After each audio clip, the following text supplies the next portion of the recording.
Hello, everyone, and welcome here to our 24/7 live streaming channel. We're continuing to follow this breaking news that is happening over in Northeast Houston. So we were mentioning this scene at the top of the 6:30 newscast, and now Mayra Moreno here along with Jonathan Bruce continuing our coverage.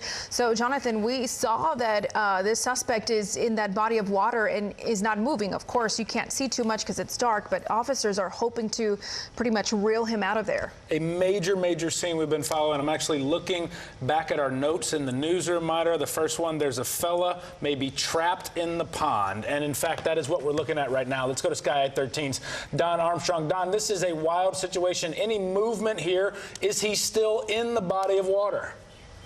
Yeah, he is. Matter of fact, you can see the night sun from the police helicopter that's up here with us now. It's pointing him out in the body of water there. You can see him next to an orange float, if you will, that's attached to a lifeline that they've been throwing to him. They think that he may be undergoing a bit of hypothermia because, as you can see, he's in this body of water. And you know, we've had, many nights now of really cold temperatures, so that shallow water doesn't take much for it to get pretty cold.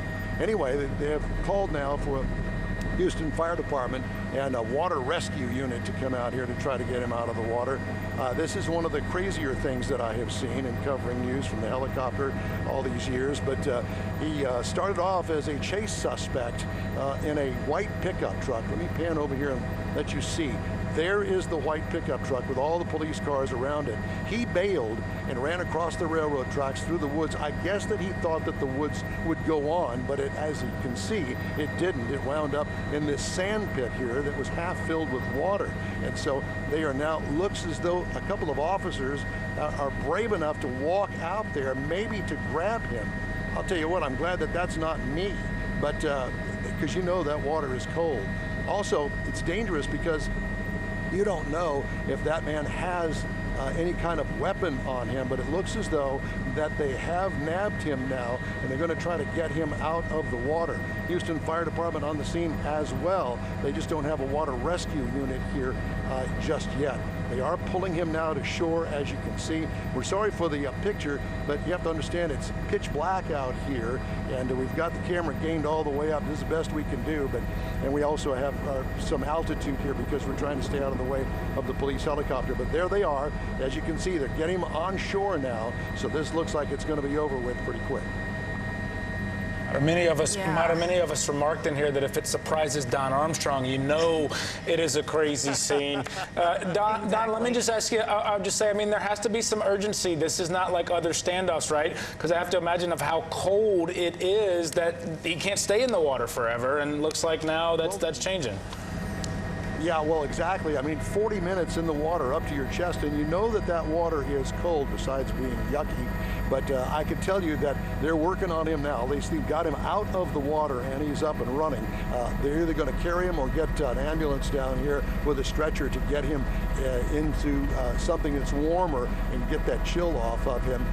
Not exactly sure why he was trying to be stopped, whether it was a stolen vehicle or there was some sort of a problem as far as traffic is concerned. But at any rate, they started a chase over there off of Yale and the 610 North Loop in that north side area. Then it came east. We thought it was going to go north on 59. It didn't. Past that, and then they came over here to right off of Highway 90 and Oates Road. And this location is on Oates Road, right next to a railroad track. Here, let me pull out and show you the scene. They also stopped the train. I failed to mention that. The train has stopped here on the track because of all of the chaos that's going on here, trying to rescue this runaway suspect from this abandoned pickup truck that you see in the middle of your screen there. So it looks as though this will be concluded here in a very short period of time once they get him back on shore. But as you can tell, it's pretty dark down here, and we really can't see very much other than some flashlights. It looks as though that the police night sun helicopter has taken off, and they're doing their own thing now. But good news, at least we got him out of the water.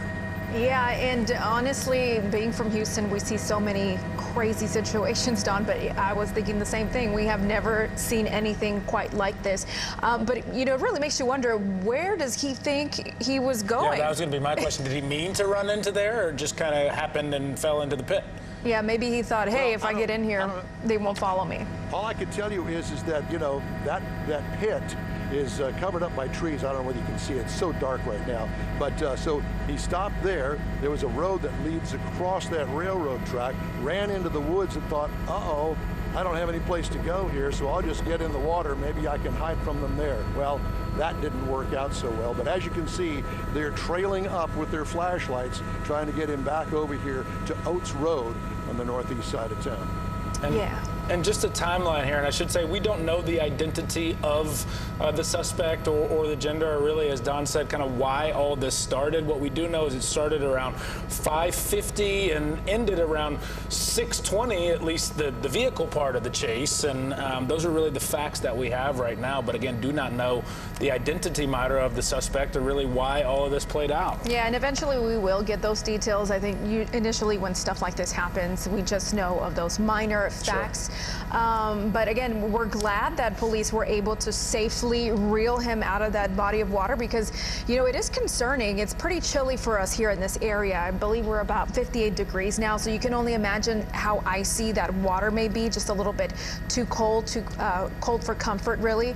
So just by looking at Don's picture here, it looks like the officers are probably making their way closer towards their vehicles now. It looks like they're maneuvering out of these woody area. Yeah, close here to a resolution. And Don, it does look like traffic is getting by okay. I mean, not all of this road is shut down, though the train has been stopped. Just making sure we get all the facts here. Yeah, exactly. Yeah, Oates Road's not a highly traveled road. This is a very industrial area of Harris County, but as you can see, we've got more police vehicles here than I think that we do regular traffic on Oates Road. But it looks as though that they're finally bringing this to a close and wrapping things up here along the banks of this sandy reservoir over here on the northeast side. Just when you think you have seen it all, Don, it surprises you yet again, huh? Yes, it does. I'll tell you what, I've seen a lot of things, but not where somebody jumps into the nasty ditch like this, if you will, because he had no other place to go. Police were running after him. As you can tell by all the police cars that are here, we kept hearing on the radio, DPS got involved in the chase as well. They were up here with us, and they kind of helped us find this location because it's really clearly not one of those locations that is a main thoroughfare for most folks. When we finally got here, we found all the police cars. That was not hard to find with all the flashing lights. And then we saw the truck, and then we kind of went across the railroad tracks down into this muddy, looks like an old sand pit that's been abandoned for decades, that's half filled with water. And so they have finally, looks as though, brought him over here to the railroad tracks and getting ready to place him under arrest and put him in the back of a police car. I'm sure he regretted going into that body of water. I know it was cold, was going to be in there forever, and it wasn't clear if the suspect was sitting or standing. I can't imagine they were treading water for 40 minutes. Don, let me ask you this in terms of the amount of law enforcement presence that's out there and the different agencies that you said. Is that automatically going to happen when there is a chase like this, or is that maybe an indication of the level of the crime, if that makes sense? Well, it could be both, actually, and my guess is that all of these police cars were hearing this chatter on the radio, and they were calling for help, and, you know, we've lost him, we've got him, and that sort of thing. And once they find the suspect jumped out of the truck, then it was all on. All the police officers were after him. Matter of fact, the K9 unit was out here as well. They're just as scary as the police with the guns. But I will tell you that they didn't have to revolve around any police activity involving a K9 out here. But I can tell you that I'm glad that this has finally come to an end. Yeah, and we are glad that it obviously is coming to an end safely at that, too. The last thing we want is to be reporting on a tragic incident, because we know that happened just, what, a couple of weeks ago? There was a tragic chase and a person died. And certainly, I mean, it has been a major, major topic of conversation within the Houston area, specifically in terms of when police pursue. We know that HPD is really looking at, they say they are looking at kind of reforming a lot of those, but certainly, Mater, we see it far too often when high-speed chases end in collisions with people just out on the roadways and often fatally. Yeah, innocent people, of course. So again, we're glad this is coming to a safe end.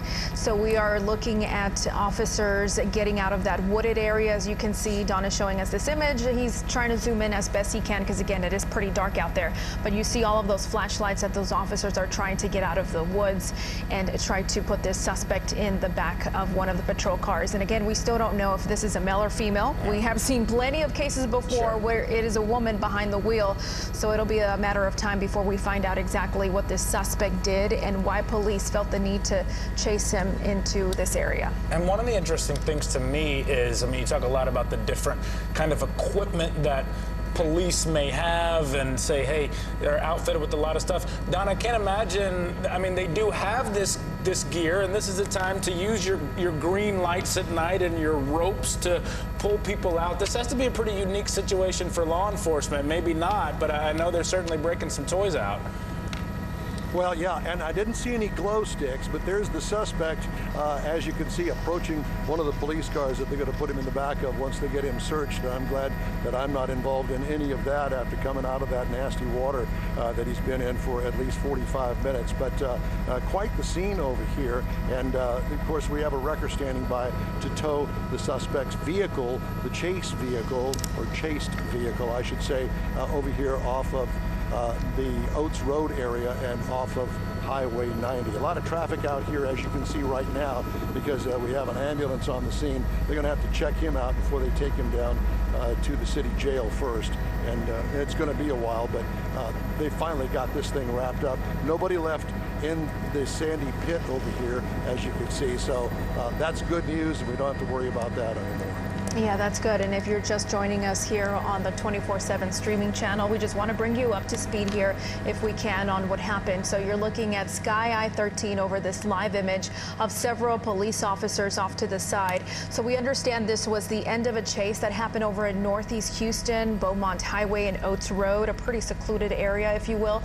It started around 5:51 today, ended about 6:25, and it started on the north side of Houston. And this is a breaking situation that we told you about a little after 6:30 here tonight. And as you said, the timeline on that, I mean, this was kind of in the middle of the 6:30 newscast when Sky 13 was over the scene. The suspect was already in the water after the chase had ended. We knew the suspect got out of the vehicle, fled, either intentionally or not, ended up running into, as Don said, that sand pit that was sort of half filled with water. And that was where we picked this up, Mater. And you and I both, as we went up to Don, and we got a lot of monitors here in the studio, we both couldn't believe our eyes just trying to process all of this and what a bizarre scene this was. Yeah, so we were really squinting our eyes trying to figure out, okay, what is this breaking situation that we're dealing with? And Don, so you yourself, when you were told, hey, can you please go out to the scene, this is what we're looking at, you were having a difficult time trying to find the actual situation that was going on, or the scene, I guess I should say, aside from all of these police cars that you saw. Well, that's right. We were up on another news story up out of Porter, which is up by Intercontinental Airport. So it took us a while to get clearance to get out of that area and move down 59, the East Tex Freeway. And when we got the call, the chase had started over at Yale and the North Loop.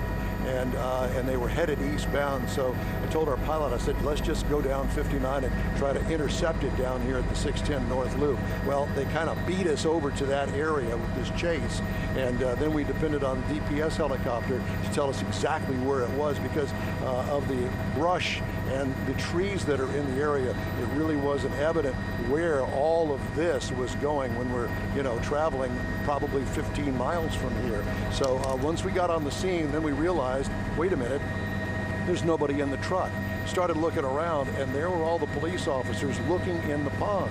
I kept looking in the pond, and I could find a small little black dot. Apparently the man was wearing a black shirt, but he was up to his chest in the water. So it was kind of an interesting look and see where Waldo is. We finally found him. By the way, they have put him in the back of the ambulance now. He was on a stretcher, so I think the hypothermia thing was holding true, because he wasn't hurt in any other way that we knew of. Yeah, I mean, if you're in the water for about 45 minutes and it's pretty chilly out, I can't imagine that you're going to get out of that not feeling some sort of, shock to the body. Sure, and I mean, Don, as we kind of look as close as we can at the vehicle, I mean, part of it is I feel like you see the vehicle right there sort of perpendicular, that white vehicle with all four doors open. Not a part of this, obviously. And Don, you can weigh in here. Kind of standard procedure, I guess, though, to evaluate, especially after a crash, to evaluate the suspect, get them in the ambulance. Is there a nearby hospital? How long is it going to take? Any idea kind of where they might go from here? Well, LBJ Hospital is not that far from here, about in the North Loop on the northeast side. My guess is they'll probably take him there. Depending on his injuries or the hypothermia, it all depends. Most accidents and shotgun wounds and that sort of thing goes down to the Texas Medical Center. But in this case, not too sure. Of course, the medics that are in the ambulance are evaluating him now, right, and they'll make that decision. Don, so at the moment while you're still showing us these images, we're trying to backtrack and get some video from earlier today, because again, this happened almost an hour ago. Police ended up here on the side of Oates Road, and this suspect crashed, if you will, on the side of the road there and crossed the railroad tracks and then into that body of water. And we were mentioning to you guys earlier that even they had to have the train come to a stop so that they can conclude this, get the subject out of the area. So now we have that video. You can see it there on your screen. You see off to the side. That's what we first saw on the news at 6:30 when we heard about this braking situation. And if you look closely, there is a black dot there in that body of water, as Don was mentioning earlier, and of course the rest of the officers off to the side in that dusty area close to the trees. I'm sure talking to each other, wondering, what are we going to do from here? And you got to think about it too. Maybe they have to wait and see if this guy or person pulls out any kind of weapons or anything, because that could also be a threat and danger to them. Absolutely, have to proceed cautiously, and this is where it kind of became a double-edged sword for officers, wanting to obviously proceed with caution, but at the same time, the sense of urgency with the water temperature being so cold. Myra, one of the things that you and I remarked at, as you look at that box on the left, it's a very odd land mass. I mean, it's almost white, and it was hard to make out. You and I both said, well, where exactly are they standing? And Don correctly described it, I guess, as a sand pit, and kind of what we're seeing there looks to me like maybe some remnants of sand, I have to imagine. I don't know. It's just a hard picture to make sense of. You know, I thought it was snow. When we first saw the image, Don, wait a minute, where's Don? I know we don't have snow in the area, but it looked like snow. It looks like the surface of the moon, honestly. Frankly, I was like, what are we looking at? I guess we can go on and on about what it looks like and what it is, right? Well, I will tell you, and I guess that was my cue. Sorry, I was distracted. I was having to talk to somebody else here, but I can tell you that these abandoned sand pits, it is sand, and with all the rain that we've had over the years, this abandoned sand pit has probably been here for probably 20 years. All the rain and flooding that we've had, it's washed away a lot of the bank that was left when they abandoned mining for all of the sand here. But as you can tell that by the video, that there's some really deep ruts in that sand. I don't know how the police officers got down there, much less the suspect, and I guess he had nowhere to go and didn't know which way to go, and he just went, okay, well, I'm just going to get in the water. I'll hide down here like an alligator, and that didn't work out too well, as you can tell. Now I'm wondering if after a while he said, okay, come and get me. Yeah, I mean, I don't know how to get out of here. He's a lot closer to the bank than he was to the other side of the sand pit. And again, what y'all are looking at. And it looks like, Don, that train is now moving on the right-hand side as we look at video on the left there. This is from earlier, and what you're seeing on the right, the larger video, is live from Sky 13. Yeah, we do have another train passing here. This is a double-tracked area of, this is a very industrial area. Matter of fact, right across the street here, you see a lot of 18-wheelers here, a lot of pipe yards in the area. So very industrial area. That's why you see so many 18-wheelers. I see that heavy rescue has arrived, and there's the actual rescue boat that they were called for about 20 minutes ago, but they don't need that any longer, as you can tell.